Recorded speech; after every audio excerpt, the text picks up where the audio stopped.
Всем привет! Вы на канале Польза.нет, меня зовут Саня, и здесь только подробные обзоры и долгие стримы. И сегодня я расскажу вам подробно о вот таком смартфоне. Это Infinix GT 10 Pro. Что это такое и с чем это едят? Начнем с того, что это первый на моей памяти игровой смартфон. Во всяком случае, он так позиционируется.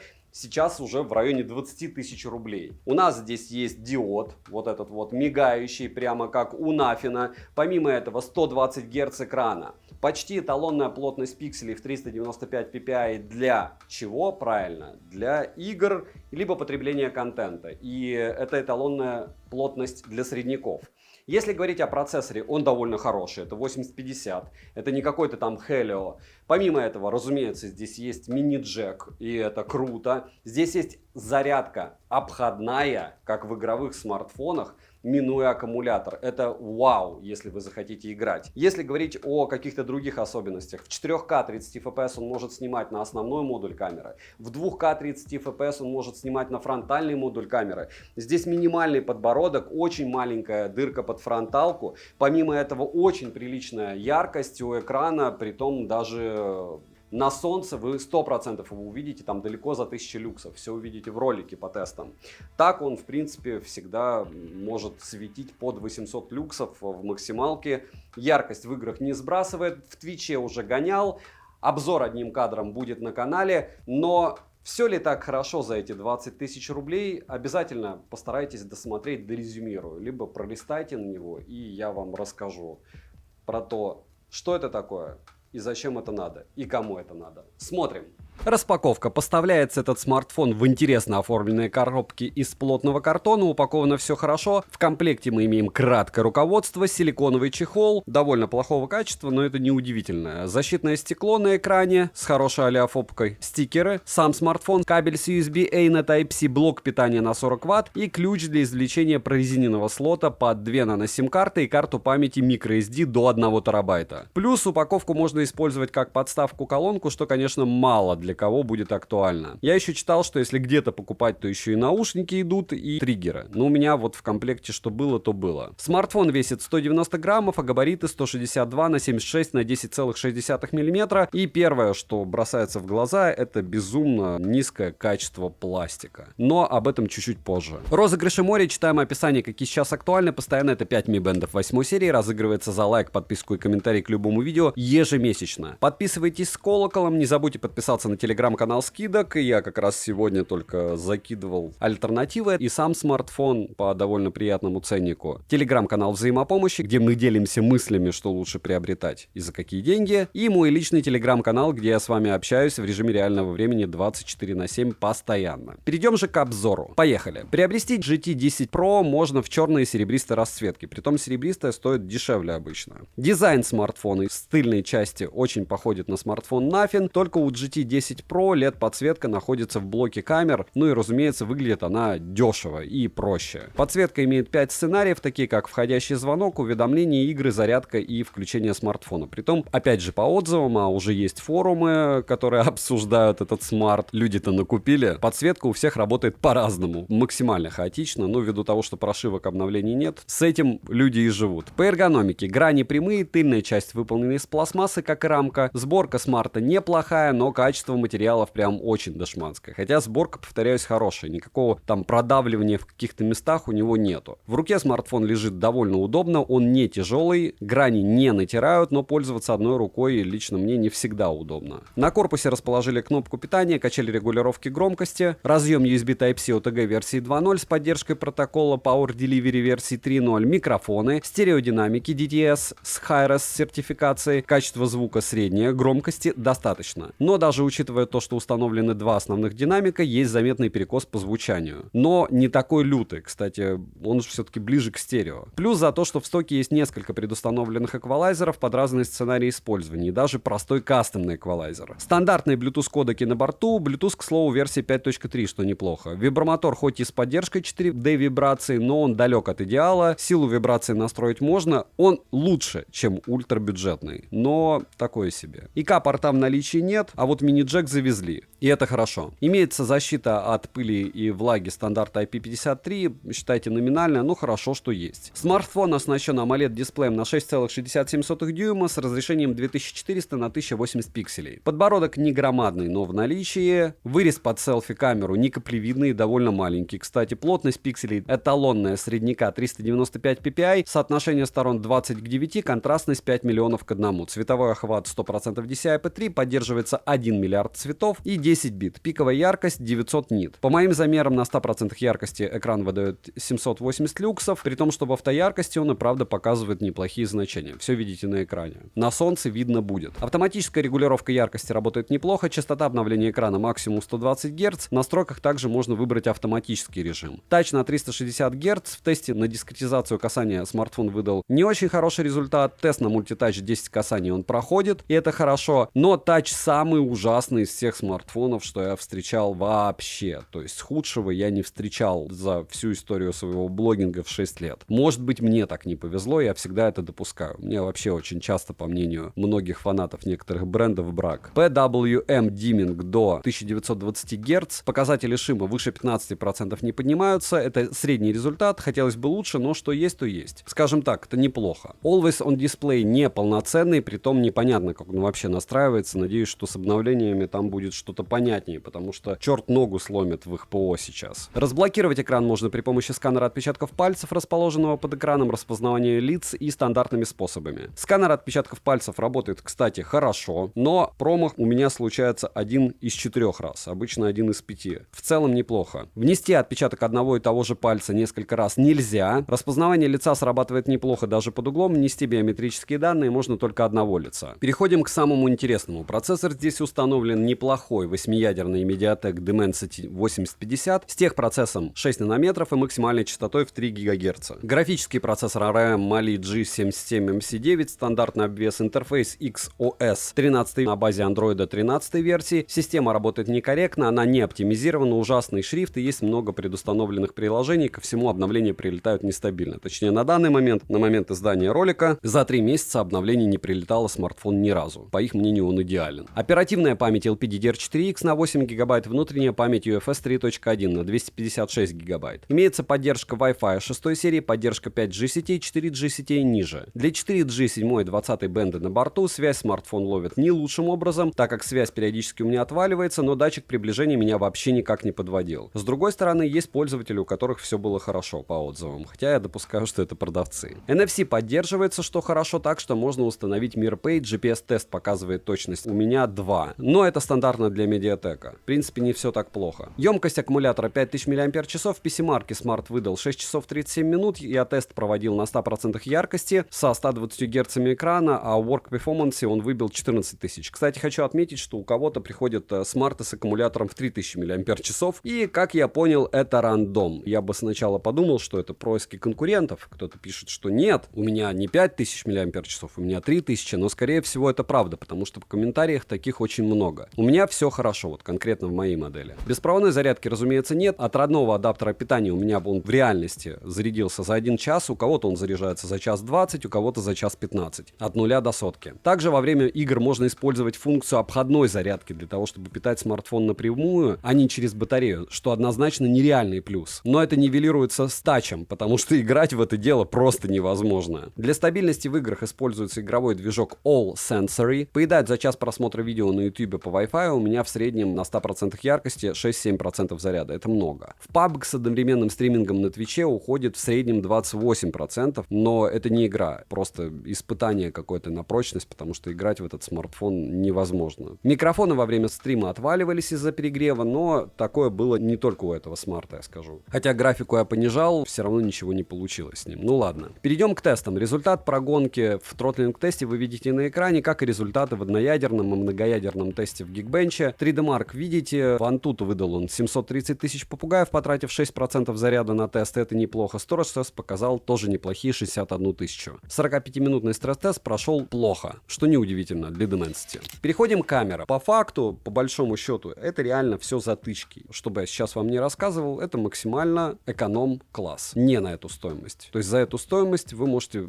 встретить просто бешеное количество смартфонов, которые лучше снимают, но об этом вам никто не расскажет. С тыльной части расположили у нас тройной блок камер и LED-вспышку. Основной сенсор Samsung HM6 на 108 мегапикселей с апертурой 1.8, макросенсор на 2 мегапикселя и еще одна затычка. Сверхширокоугольного сенсора нет, запись видео доступна в максимальном разрешении 4К 30 FPS, цифровая стабилизация на борту, но вот оптическая, разумеется, нет. Отмечу, что в 4К 30 FPS стабилизация отрабатывает ужасно. В режиме высокой стабилизации можно снимать только в 1080p 30 FPS. Основной сенсор мы уже встречали в смартфоне Infinix Note 30 VIP, и хорошим качеством видеосъемки он не отличается. Фронтальный сенсор на 32 мегапикселя находится по центру верхней части экрана, максимальное разрешение для съемки видео у него 2К 30 FPS, различных вспомогательных режимов и функций на борту достаточно, к примеру, есть фильтры, бьюти-режим, ночной режим, двойной режим и не только. Короткие примеры вы сейчас увидите. Дам чуть-чуть дополнительного света для того, чтобы мы оценили, как этот смартфон может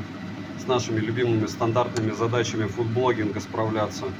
Кстати, с автофокусом вот вроде даже ничего, но я боюсь сделать какие-то выводы до того момента, пока я не получу, собственно, результат на компьютере, потому что сейчас то, что я вижу, может мне нравится на этом экране. А что в итоге там будет, это, конечно, вопрос дня. И в итоге вы видите сейчас уже. Вот, он даже автофокус включил на сопле этом. Интересно. Так, ну по ощущениям меня скоро должно обдать этим кофе из гейзерной кофеварки. К слову, разумеется, вы слышите, как работают родные его микрофоны. Ну, чашечку можно приобрести и подснять. Приобрести, чтобы подснять. И, ну, уже все, пар пошел. Чашка шла, кстати, с таким блюдечком. Рождественская тема. И что, все устали смотреть на этот пример работы? Мне вот интересно, почему у него ориентация не отключается. Почему-то я в горизонтальной ориентации, точнее вертикальной снимал, сейчас поменял. Вообще в настройках просто стояла блокировка поворота экрана. И по идее на обычных смартах ты делаешь вот так, и он меняет видео. Но здесь нет такого, ладно, не получилось. Что-то он как-то стал уже жутко лагать. Устал снимать. Устал снимать. Что такое? Ну, видите как? 4К 30 FPS, ощущение как будто 4К 6 FPS. Но это у меня, у вас может быть картинка более чем адекватная. Где мой кофе? Где мой кофе? Очуменный смартфон. Очень классно. Когда заплатили только дизайнерам, да? И какого-то лешего только что он у меня, получается, сам благополучным образом отключил видео, что устал через 2,5 минуты. В общем, не будем его корить, ведь столько много брендов вырубается через 2 минуты съемки, правда? Ни одного смартфона не существует, который бы я тестировал и который так сильно тупил при фотографии. К слову, при видео тоже. 4К 30 FPS, ну ладно, сейчас он нормально включился. И вот так вы сможете себя снимать в лифте. Не скажу, что есть за эти деньги лучшие смартфоны по съемке в лифте, хотя, наверное, все-таки есть. Но это будет смешно, если я буду про них рассказывать, потому что я думаю, что вы примерно представляете, к чему идет обзор, правильно, если вы еще примеры видео смотрите. А кто-то купил это дело и по 30, и по 20. 1080p 30 FPS, фудблогинг. 1080p 60 FPS, кстати, довольно неплохо. Вот по мне неплохо, вопрос просто как это вы увидите. И 4К 30 FPS, надеюсь, за звук меня не забанят. И готово вот это дело, 4К 30 FPS. Картошка с грибами. И 1080p 60 FPS. К слову, вот сейчас не тормозит камера, и фото не тормозит. Хотя в лифте вообще какая-то дичь была. 4К 30 FPS, день идеальное освещение. Но ощущение, что я снимаю на тот же C67, если честно. Хотя, может, я не прав. Что, фудблогинг эконом-класса. И вот так сможете снимать где-нибудь на автостанциях еду. Плохая шутка, но в общем лучше такое не есть. Это сладкое.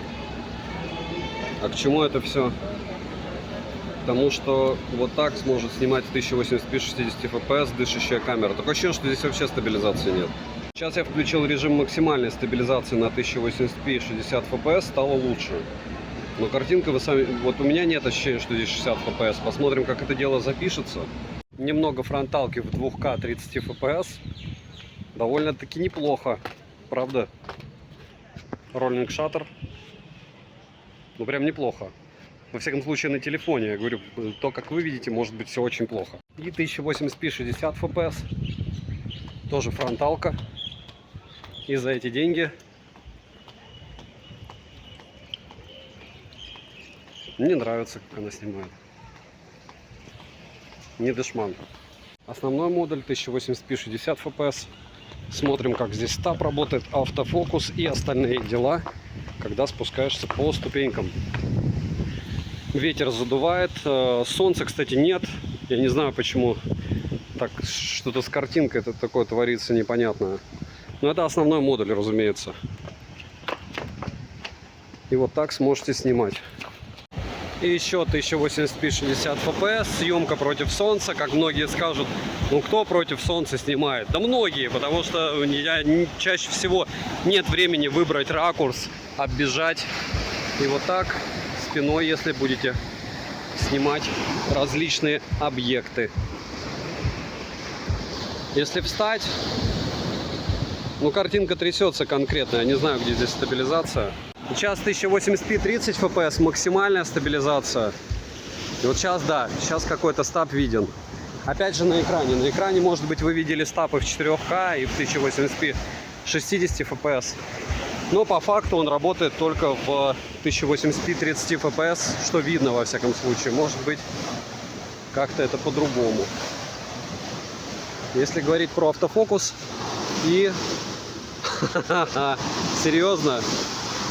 Во, есть, ура. Так, 1080p 30 fps с ночной стабилизацией. Я не буду говорить, что здесь прям ужасная съемка. Вы и так все видите. Насчет плавности, разумеется, ее не будет. Насчет стаба это тоже под вопросом. Насчет шумов, ну, разумеется, это космос. Но это вот лучшая камера у них. И, ну, можно считать, что она на уровне стандартного, плохого, дешевого максимального устройства. Я все к чему пытаюсь привести? К тому, что а что здесь есть за эти деньги? Стабильная оболочка, которую не обновляют. Вот. Опять же, рано или поздно, я надеюсь, что до людей дойдет, что есть смартфоны лучше за эти деньги. Минусы. Связь смартфон ловит плохо, нет сверхширокоугольного сенсора, да и основной сенсор качеством не радует. Операционная система работает некорректно, много подвисаний, микрофризов и не только. Нет полноценного АО, да качество материалов жуть. Оно не то, что желает лучшего, а я не знаю, как можно в магазине не заметить. Если вы заходите и смотрите аппарат, посмотрите этот девайс еще какой-то. Если вы, как и я, примерно 40 лет, то вы помните эти игрушки из дешевого китайского пластика, которые продавались в 90-х на рынках. Вот это примерно то же самое. Они, наверное, разобрали эти игрушки, переплавили пластик и решили продавать его в Infinix. Нет ЭК-порта, и для кого-то это тоже будет минусом. Цену можете посмотреть по ссылке в описании к видео. Не забудьте подписаться на телеграм-канал скидок взаимопомощи и мой личный телеграм-канал по ссылкам в описании. Там вы увидите всегда миллиард альтернатив тем или иным устройствам, которые, по вашему мнению, не имеют аналогов за те же деньги. Но по факту всегда аналоги есть. Просто это маркетинг. Убеждать вас, что нет альтернатив. Я думаю, те, кто купили это дело, уже это понимают. Ну а вот теперь я хотел бы долго и мучительно резюмировать. Самое-самое-самое простое — это маркетинговая уловка, как говорят, а что вы купите за 20 тысяч рублей? Сейчас он там плюс-минус 22 тысячи. Я вам скажу сразу. Poco X6 продается на Снэпе сегодня за 20 тысяч, иногда чуть-чуть дешевле. То есть на 10% дешевле, чем этот смарт. Там 100% не будет 3000 мАч аккумулятор в каких-то смартах. И точно не будет такого тача. И точно в течение 3 месяцев вы получите какое-то обновление. И точно он с 20 тысяч не потеряет 30% стоимости. И через 3 месяца не будет стоить 14 тысяч рублей. Ну только курс, если не дропнется там до 50 рублей за доллар. А скорее всего он будет стоить дороже. И это не реклама Поко. Почему? Потому что, возвращаясь к нашим баранам, 3 месяца назад эта штука стоила за 30 далеко. Что еще стоило за 30? Правильно, OnePlus Ace, либо OnePlus 10T. Погуглите это устройство, посмотрите обзоры на него, и это абсолютно другой класс. Просто бесконечная пропасть между вот этим устройством и тем. И как можно советовать это за 30? Но это уже другая история. Так вот, возвращаясь к 10T, он как стоил больше, чем 15 месяцев назад 30 тысяч, так и стоит сейчас. Знаете почему? Потому что мне не стоит верить. Нужно зайти на Авито и погуглить, сколько стоит этот смартфон. И сколько он стоил год назад, можете увидеть и в телегах, и где угодно. То же самое касается Infinix. Вы сейчас можете погуглить, сколько он стоит на Авито. И я вам спойлерну, вы и за 17 тысяч его найдете. Знаете почему? Потому что люди купили, люди пишут в комментариях «все норм» и пытаются продать. И это абсолютно нормально для Infinix. Что еще не будет получать обновление в течение 3 месяцев? За 300 с лишним долларов, хочу отметить. Мало чего. Я, наверное, таких брендов не знаю. Вот вы мне скажете: Саня, ну можно же было прийти в магазин и купить за 30 кусков его, когда где-то я покупать не хочу. Так вы в этом же магазине могли бы купить Samsung K54, который тоже просто небо и земля по сравнению вот с этим.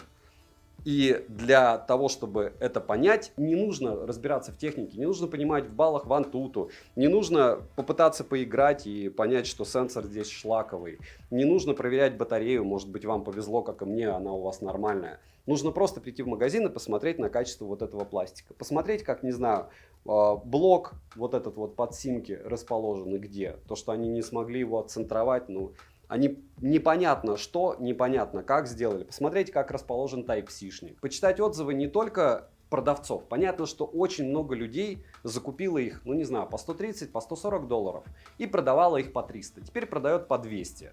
Ну, потому что надо успеть продать, пока люди еще не насытились. За 3 месяца их достаточно купили, поверьте мне. 15 тысяч рублей – это волшебный девайс. Это то, сколько должен стоить Infinix. По курсу в 90, ну, это примерно 180-190 долларов.